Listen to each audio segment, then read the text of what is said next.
안녕하세요. 안소연 변호사입니다.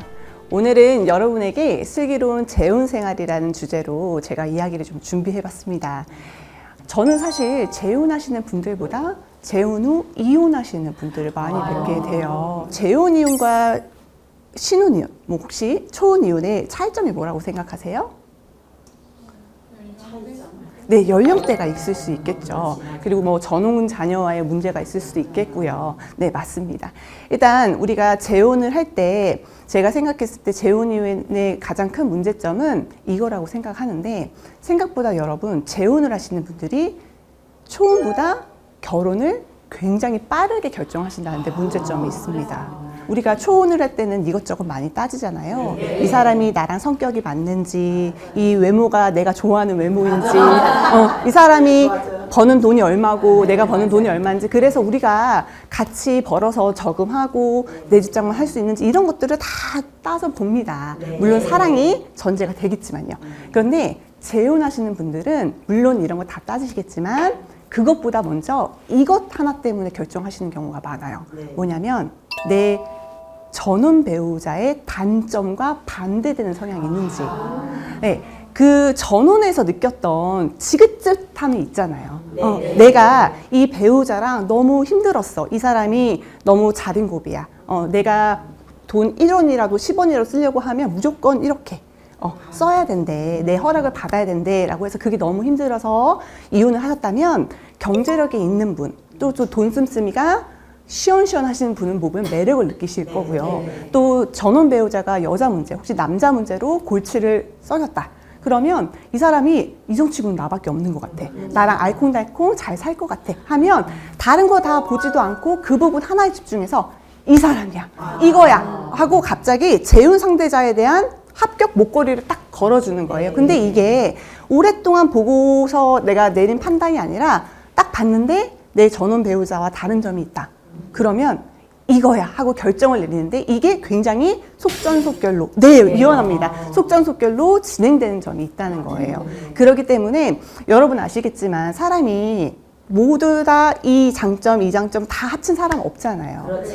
내가 전 배우자하고 있었던 문제를 이 사람은 가지고 있지 않더라고 하더라도 막상 뚜껑을 열어보면 이 사람이 가지고 있는 고유의 단점이 있을 수 있겠죠. 나와 맞지 않는 점이 있을 수도 있고요. 그러니까 재혼을 결정해서 빨리 동거도 시작하고 혼인신고도 했는데 막상 살아보니 이 사람과 내가 또 맞지 않는 부분이 있다는 거예요. 그런 부분에서 실망을 많이 하시게 되거든요. 그래서 제가 항상 말씀을 드리는 거는 재혼 상대자를 고민하고 계시다라고 하면 너무 내가 이전에 느꼈던 배우자한테 느꼈던 실망감이나 이런 부분들 보완할 수 있는 사람만 찾지 마시고 다른 부분도 두루두루 생각하시면서 너무 속전속결로 내 전혼 배우자와 반대되는 성향이 있다고 해서 재혼을 급하게 결정하지 마셔라, 이 얘기를 좀 드리고 싶었어요.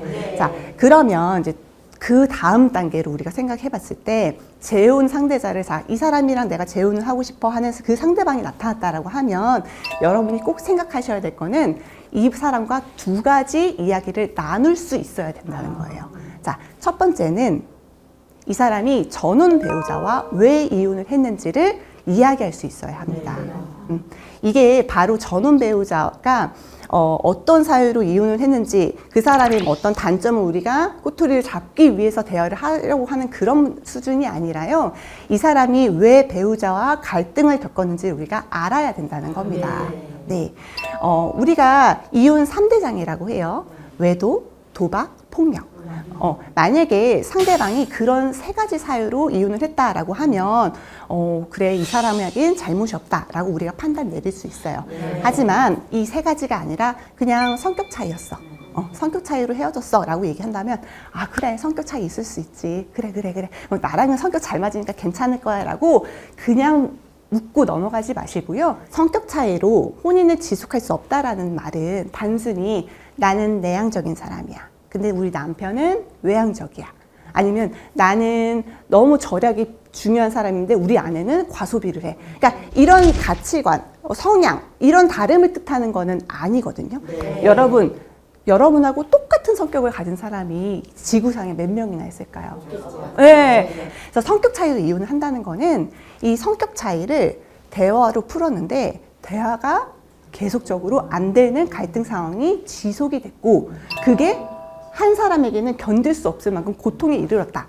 이 정도는 돼야 성격 차이로 이혼을 한다는 거예요.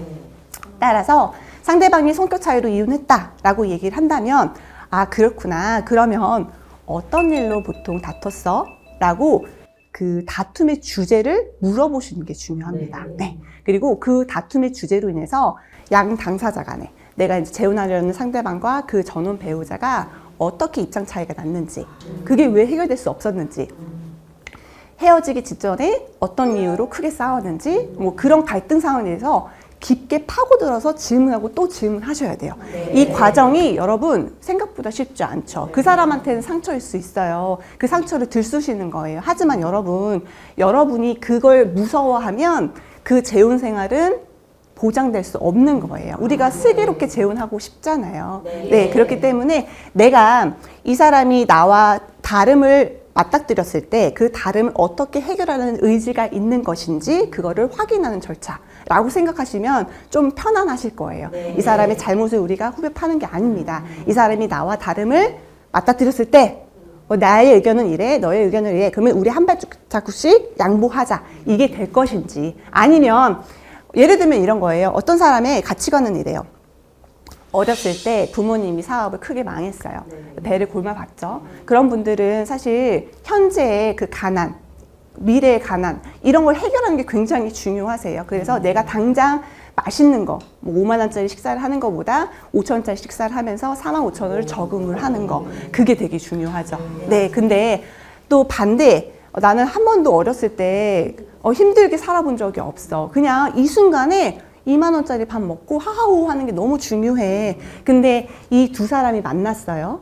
자, 한 사람은 안 돼. 5천 원짜리 밥 먹어야 돼. 아니야. 오늘은 좀 우리 특별한 날이니까 우리 자녀 100점도 맞았으니까 비싸게 치킨 시켜 먹자 하는데 이 사람 집밥을 먹자고 하는 거예요. 그러면 충돌이 될 수밖에 없겠죠.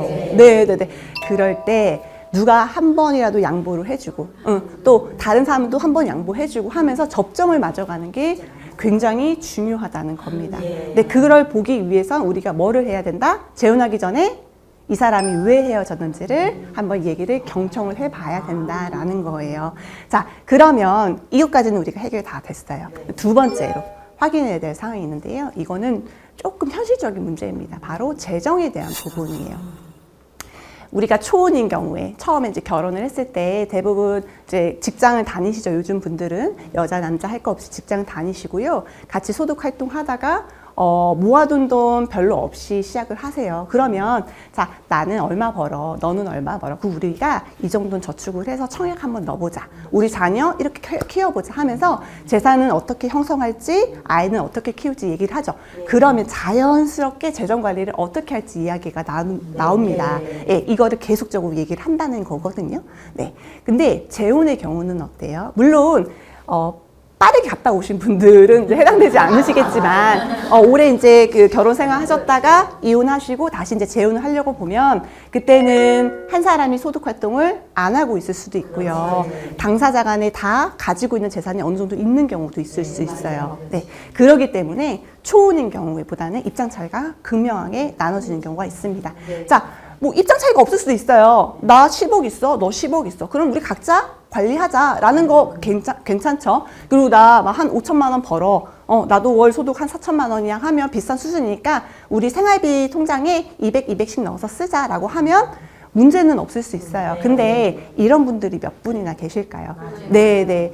한쪽은 재산이 없을 수 있고 한쪽은 소득이 없을 수 있습니다. 그런 경우에 우리가 어떻게 해야 할지 얘기를 해야 된단 말이에요. 재혼하시는 분들은 사실 각자 재산을 각자 관리하기를 원하시는 분들이 꽤 많아요. 왜? 내 거니까. 네, 이 사람이랑 어떻게 될지 모르니까. 이전에 한번 이혼을 했단 말이에요. 내가 평생을 같이 살 것 같던 그 사람하고도 이혼을 했는데 정말 다시 막 사랑을 감정을 느껴서 이 사람이다 해서 결혼은 다시 했지만 이 사람이랑 이혼 안 하리란 보장은 없잖아요. 그리고 또 한 가지. 자녀들이 줄줄이 있어요. 이 자녀들한테 내가 결혼 자금도 돼야 되고요. 등록금도 줘야 되고요. 중간에 사업 힘들다고 하면 좀 도움도 줘야 될 수 있어요. 그러니까 그런 거 생각하면 이 돈은 내 재혼한 상대방 방하고 나누고 싶지 않은 자기만의 고유 재산, 우리가 법률적인 용어로 고유 재산이라고 하거든요. 혼인 전에 취득했던 재산은, 그러니까 그걸 지키고 싶은 마음이 강하단 말입니다. 네. 그런데 그러기 때문에 이제 재산에 대한 관리 얘기는 별로 안 하고 당장 시급한 거. 이번 주에 마트 갈 건데 이거 뭐 장 보는 건 누가 하지? 식비는 누가 사지? 통신비는 어떻게 할까? 관리비 어떻게 할까? 이런 이야기 나누고 이걸 어떻게 할지의 그러니까 수박 겉핥기 얘기만 계속 하시는 경우들이 있어요. 그 과정에서 사실 감정이 상하는 한 사람이 나올 수는 있다는 거죠. 물론 이제 재산이 없거나 소득이 없으신 분들이요. 그래서 재산 관리에 대한 부분 꼭 이야기를 나누셔야 돼요. 나중에는 이걸로 이혼까지 생각하시는 경우가 굉장히 많다라는 거를 다시 한번 말씀을 드립니다. 사실 재혼하시는 분들 중에서 부부 재산 약정이라는 제도를 이용하시는 분들이 계신데요. 여러분 아마 못 들어보신 분들이 더 많으실 수 있어요. 미국이랑 일본은 굉장히 많이 하고 있는데 한국은 아직 아시는 분만 아름마름 하고 있어요. 이게 뭔지 제가 잠깐 설명을 드리면 혼인신고를 하기 전에 각자 가지고 있는 재산을 어떻게 혼인 중에 관리할지를 정하는 거예요. 예를 들면 내가 내가 혼인 전에 가져오고 아파트 3억짜리가 있어요. 근데 이거를 나중에 이혼할 때 전부 다 나누라고 하면 그러니까 이혼할 때 그러니까 혼인 전에 취득한 재산이 3억인데 이혼할 때 5억이다. 그럼 이 차익에 대해서만 우리가 나중에 재산분을 하자라고 정하든지 아니면 우리가 혼인 전에 가지고 있던 재산을 각자 소유로 하자라고 정하는 계약을 하고 등기를 하는 제도가 있습니다.